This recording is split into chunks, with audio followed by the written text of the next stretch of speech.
Welcome students to another lecture of geography from brain aspire. पिछले class में थोड़ा technical problem हो गया था तो क्लास बीच से कट गया था।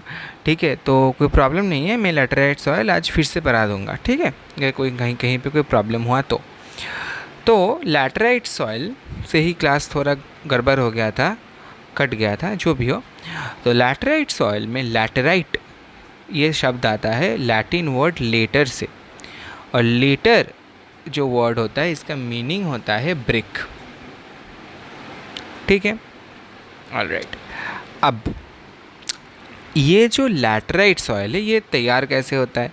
ये तैयार होता है फ्रॉम लीचिंग। लीचिंग होता है हेवी रेन के वजह से, मतलब जब बहुत ज़ोर से रेन होता है ना, हेवी रेन होता है, तब सॉइल का जो अपर पार्ट वो पूरा बह के चला जाता है और सॉइल में बहुत सारे न्यूट्रिएंट्स जो होते हैं वो भी पानी के वजह से वो फ्लो अवे हो जाता है। और इससे वजह से ना ये जो सॉइल है ये एसिडिक बन जाता है। ठीक है, इसका जो pH होता है वो <6 होता है, और इसमें मेन जो इम्पॉर्टेंट न्यूट्रिएंट्स जो प्लांट्स के लिए ज़रूरत होता है वो न्यूट्रिएंट्स होते नहीं हैं, और मोस्टली ये सदर्न स्टेट्स में, सदर्न पार्ट ऑफ इंडिया में हम देख पाते हैं, सदर्न पार्ट में देख पाते हैं। ठीक है, अच्छा, ये ना इसको अगर हम प्रॉपरली ट्रीटमेंट कर पाए और इसमें प्रॉपर जो सॉइल कंजर्वेशन और टेक्निक्स इस्तेमाल करें तो हिली एरियाज़ जो होते हैं ना, हिली एरियाज़ कर्नाटका, केरला, तमिलनाडु, उन सब जगहों पे हिली एरियाज़ में प्रॉपर ट्रीटमेंट के बाद टी, कॉफ़ी और कैशू नट्स के एग्रीकल्चर के लिए बहुत ही फ़ायदेमंद होता है और बहुत अच्छा एग्रीकल्चर होता भी है टी, कॉफ़ी, कैशू का, अगर इनको प्रॉपर ट्रीटमेंट करके इस्तेमाल किया जाए, और उनको प्रॉपर ट्रीटमेंट करके इस्तेमाल बहुत किया जाता भी है। ठीक है, अच्छा, लैटेराइट सॉइल के बाद है एरिड एंड फॉरेस्ट सॉइल। तो बेसिकली यहाँ पे ना ये थोड़ा मिसटाइप हो गया है, रुको एक मिनट, इसको हटाओ, ये हिस्ट्री का वो कॉपी हो गया है, तुम लोग ऑलरेडी पढ़ के आए हो, है ना, जो भी हो। तो arid and forest soils, arid and forest soil में अगर हम देखें तो एरिड सॉइल जो होता है ना ये red to brown in colour में होता है। ठीक है, रेड टू ब्राउन, इस कलर रेंज में हम एरिड सॉइल देख पाते हैं। ये सैंडी टेक्सचर होता है, मतलब मोस्टली हम ये राजस्थान के जो सैंड का जो पूरा जो सैंडी जो सॉइल होता है ना, सैंड जो देख पाते हैं वो एरिड सॉइल का ड्राई सॉइल एरिड सॉइल होता है, और उसके साथ साथ उसके आसपास का जो कोई भी ड्राई रीजन हो वहाँ पे जो सॉल्टी, जो मतलब सॉल्टी में ही सैंडी जो सॉइल देख पाते हैं वही होता है एरिड सॉइल। ठीक है, बहुत ड्राई होता है। अब ड्राई क्लाइमेट के वजह से यहाँ पे मॉइस्चर होता ही नहीं है, और यहाँ पे बहुत सारा कांकर होता है। ठीक है, कांकर मतलब वही कैल्शियस डिपॉजिट्स, तो कांकर बहुत ज़्यादा हम देख पाते हैं। प्रॉपर इरिगेशन के बाद ये कल्टिवेबल होता है, जैसे वेस्टर्न राजस्थान में प्रॉपर इरिगेशन के बाद एरिड सॉइल में कल्टिवेशन किए गया, मतलब करते हैं लोग वहाँ पे। ठीक है, और फाइनली एरिड सॉइल ज़्यादा इंपॉर्टेंट नहीं है, वहाँ से ज़्यादा क्वेश्चन नहीं आएगा। फाइनली आता है फॉरेस्ट सॉइल। फॉरेस्ट सॉइल जो होता है वो हिली एंड माउंटेनियस एरियाज़ में हम देख पाते हैं, जहाँ पे बहुत सफिशिएंट रेन होता है ना, वहाँ पे ही फॉरेस्ट होता है। अब फॉरेस्ट में जो सॉइल होता है वही होता है फॉरेस्ट सॉइल। फॉरेस्ट सॉइल का जो टेक्सचर होता है वो माउंटेन एनवायरनमेंट के ऊपर डिपेंड करता है, मगर but mostly they are very loamy, मतलब बहुत ही नरम फाइन होता है। ठीक है, और बहुत ही सिल्टी होता है, और उसमें कुछ कहीं कहीं पे बहुत कुछ कोर्स ग्रेन्ड अपर स्लोप्स हम देखते हैं, जहाँ पे सॉइल बहुत ही बड़े बड़े कांकर, बड़े बड़े रॉक्स देखने को मिलते हैं अपर साइड में, जहाँ पे थोड़ा फॉरेस्ट कम डेंस हो जाता है वहाँ पे। ठीक है, और जो स्नो कवर्ड हिमालयन जो रेंजेस होता है वहाँ पे हमें जो सॉइल देखने को मिलता है वहाँ पे डेनुडेशन होता है। डेनुडेशन मतलब सॉइल होता है ना, उसका ऊपर का लेयर में जो इरोशन होता है उसी का एक टाइप होता है डेनुडेशन। तो डेनुडेशन के होने की वजह से वहाँ का जो सॉइल होता है वो एसिडिक होता है, और उसमें बहुत ही लो ह्यूमस कंटेंट होता है, इसलिए यहाँ पे प्रॉपर इरिगेशन प्रैक्टिस करना मुश्किल होता है, ठीक है। मगर वैलीज़ जो होते हैं ना, मतलब दो माउंटेन के बीच का जो वैली रीजन होता है, ठीक है, वहाँ पे लोअर पार्ट्स में हमें एलुवियल फैंस देखने को मिलता है। एलुवियल फैंस मतलब जहाँ पे रिवर एलुवियल सॉयल डिपॉजिट करता है, एलुवियल फैंस ऐसे देखने को मिलता है। वहाँ पे बहुत बढ़िया एग्रीकल्चर होता है, ठीक है, वैलीज़ में एलुवियल फैंस जहाँ पे देखने को मिलता है वहाँ पे। अच्छा, नेक्स्ट जो चीज़ हमें देखना है वो है सॉयल इरोशन। सॉयल इरोशन का मतलब क्या होता है? सॉयल इरोशन का मतलब होता है loss of top soil by wind, water और ह्यूमन एक्टिविटी। तो विंड या वाटर या ह्यूमन एक्टिविटी की वजह से अगर सॉयल का टॉप सॉयल चला जाए, वॉश डाउन हो जाए या हट जाए, वही होता है सॉयल इरोशन, ठीक है।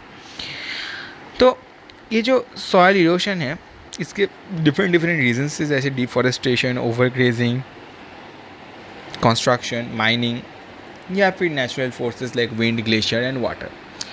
अभी जो रनिंग वाटर होता है ना, ये क्लेई सॉइल्स के बीचों बीच ना ऐसे डीप कट, मतलब ऐसे समझो सॉइल जा रहा है। अब सॉइल मतलब के ऊपर अगर बहुत ज़ोर से रेन के वजह से रेन हो उस टाइम पे, तो क्या होता है ना, सॉइल में ऐसे डीप कट्स हो जाता है, ठीक है, डीप कट्स हो जाते हैं, ऐसे डीप कट्स हो जाते हैं सॉइल में। फिर ये जो डीप कट्स हो जाते हैं ना, डीप चैनल्स या डीप कट्स बन जाते हैं, इनको गलीज बोलते हैं, गलीज, ठीक है, इनको गलीज बोलते हैं और इसको गली इरोशन भी बोलते हैं, ठीक है। अब जब एक लैंड कल्टीवेशन के लिए अनफिट बन जाता है, मतलब वहाँ पे कल्टीवेशन और तुम कर नहीं सकते, इतना ख़राब हो गया है लैंड, तब उस लैंड को हम बोलते हैं बैड लैंड,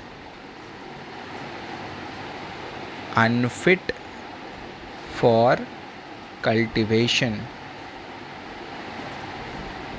राइट।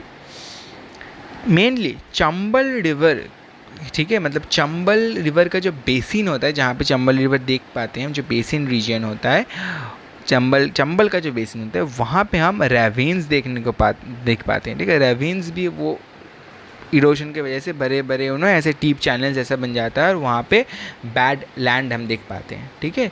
तो चंबल रिवर तैयार करता है रेविन्स, ये बहुत इंपॉर्टेंट फैक्ट है, याद रखना, बहुत बार क्वेश्चन आता है। चंबल रिवर में रेविन्स देखने को पाते हैं, रेविन्स, ठीक है।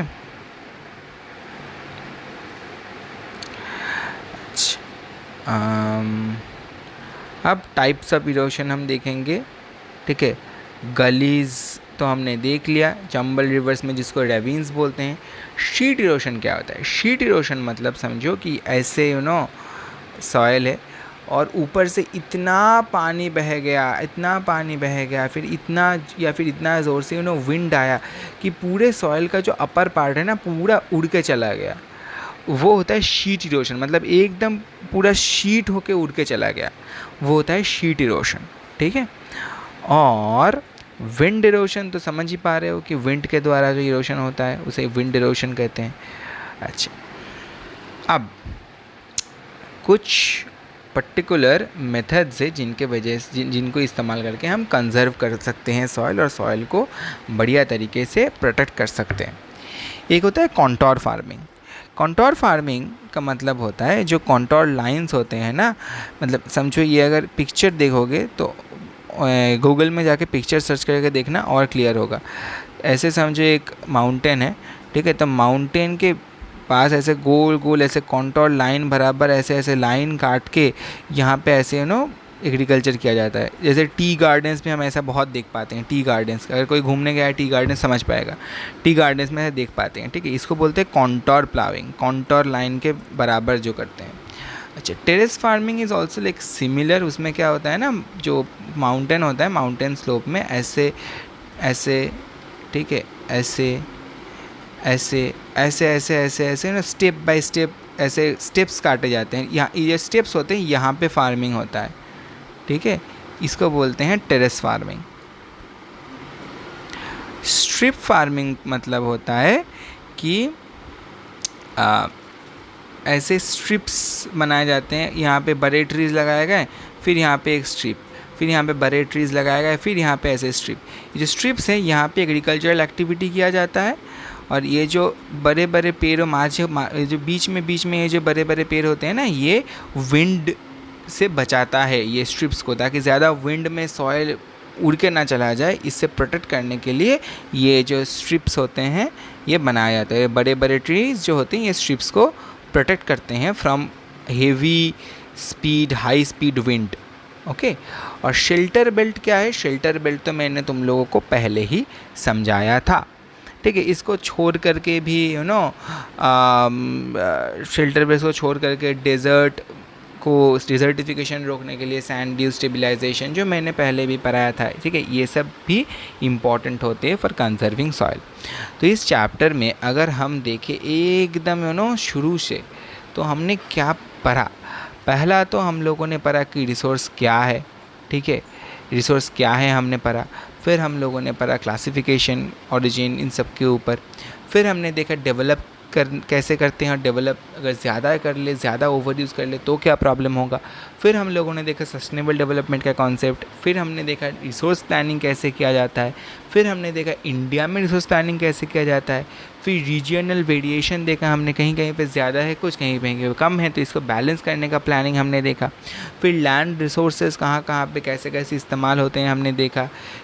डिफरेंट कैटेगरीज ऑफ लैंड देखे। फिर हमने देखा किन किन फैक्टर के ऊपर लैंड यूज़ डिपेंड करता है।